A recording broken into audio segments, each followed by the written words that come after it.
उस कंडे पर छोड़ा गया।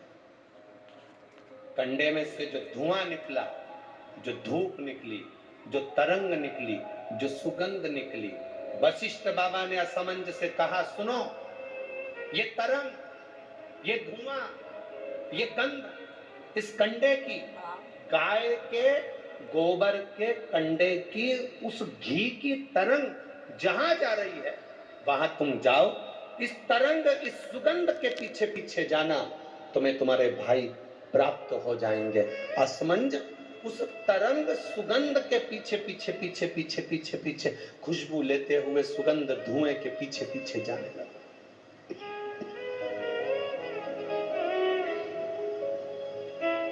जाते जाते जाते जाते कपिल मुनि के आश्रम में असमंज पहुंच गए। सुगंध जो कंडे पर धूप दी थी, घी छोड़ा था, नंदनी गाय का जो घृत छोड़ा गया था, उसकी गंध से कपिल मुनि के आश्रम में राजा रुक गए। असमंज उस गंध को वहीं पर जानकर उन्होंने देखा यहां पर जरूर मिलेंगे। तब कपिल मुनि मिले और कपिल मुनि से मालूम पड़ा कि मेरे 60,000 भाइयों ने कपिल मुनि पर घोड़े के चोरी का, अश्व की चोरी का इल्जाम लगाया था, अश्वमेध यज्ञ के अश्व की चोरी का इल्जाम लगाया था, इसलिए ये 60,000 कपिल मुनि के आश्रम में जलकर भस्म हो गए, 60,000 राख के ढेर बन गए। असमंज ने कपिल मुनि के हाथ जोड़ लिए, गुरुवर मैं आपको नमन करता हूँ, मेरे भाइयों से गलती हो गई, आप पर चोरी का इल्जाम लगा दिया, निवेदन केवल इतना है कि अब मेरे भाइयों का कल्याण कैसे हो। ये मेरे 60,000 जो भाई मरे हैं, इनकी मुक्ति कैसे होगी, इनका मोक्ष कैसे होगा।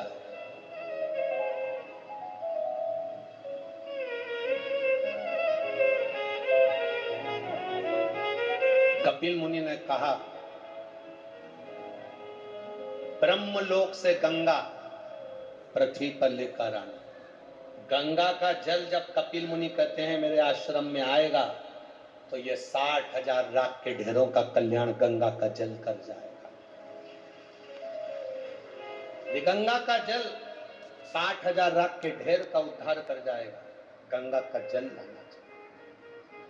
असमंज, गंगा जी लाने में समय लगेगा, पहले तुम तुम्हारा घोड़ा लेकर जाओ, अश्व लेकर जाओ और तुम्हारे पिता सगर से अश्वमेध यज्ञ की पूर्णाहुति करवाओ, उसके बाद में गंगा लाना। अश्व लेकर असमंज चले, पर असमंज घर नहीं गए, वशिष्ठ बाबा के घर पर पहुंच गए। वशिष्ठ ऋषि के यहाँ जाकर असमंज ने हाथ जोड़कर कहा, गुरुदेव तुमने जो कंडे पर घी छोड़ा था, गाय का जो घी छोड़ा था, उसकी जो गंध उठी थी, वो गंध ने मुझे अपने भाइयों से मिलवा दिया।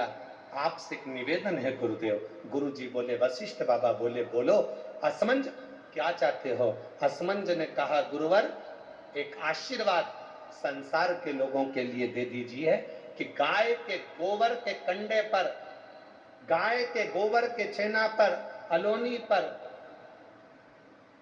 इस कंडे पर जो घृत गाय का घी छोड़ेगा या गुड़ शक्कर उस पर छोड़ेगा, उसकी गंध उसके पितरों को तृप्त कर दे और पितरों का आशीर्वाद उसके घर पर दे। ये मुझे वर दीजिए, ये मुझे वर प्रदान करिए। आप लोगों में से कितने लोग हैं जिनके घर में कंडा जलाकर धूप दी जाती है? हाथ हिलाओ जरा। सभी लोग हैं, बहुत सारे, ठीक है, रखिए रखिए, जरूरी।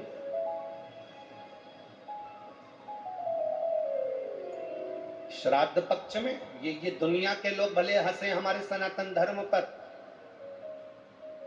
दुनिया के लोग भले हमारे सनातन धर्म पर उंगली उठाएं कि कंडा जलाकर धूप छोड़ने से क्या पूर्वजों को मिल जाती है, घी शक्कर छोड़ने से क्या हमारे पूर्वजों को प्राप्त हो जाती है। दुनिया के लोग कितना भी हंसे, दुनिया के लोगों को ये ज्ञान होना चाहिए कि गाय के घी में, गाय के कंडे में जब अग्नि तपती है और गाय का घी जब कंडे पर डलता है तो हमारे पूर्वजों को वो तरंग प्राप्त होकर हमें वर प्राप्त होता है और हमारे जीवन का कल्याण होता है, हमारे जीवन का सुख प्राप्त होता है,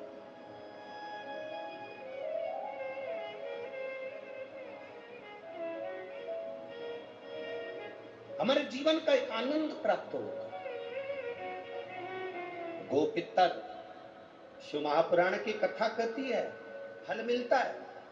आप शंकर भगवान को एक लोटा जल चढ़ा रहे हो और मन में सोच कर जल चढ़ा रहे हो, धीरे धीरे हाथ में जल लेकर धीरे धीरे समर्पित कर रहे हो। श्री शिवा नमस्तुभ्यं, श्री शिवा नमस्तुभ्यं, श्री शिवा। धीरे धीरे जल चढ़ा रहे हो। कई लोग कहते हैं कि शंकर जी पे चढ़ा हुआ जल क्या महादेव को प्राप्त होता है? क्यों नहीं होता?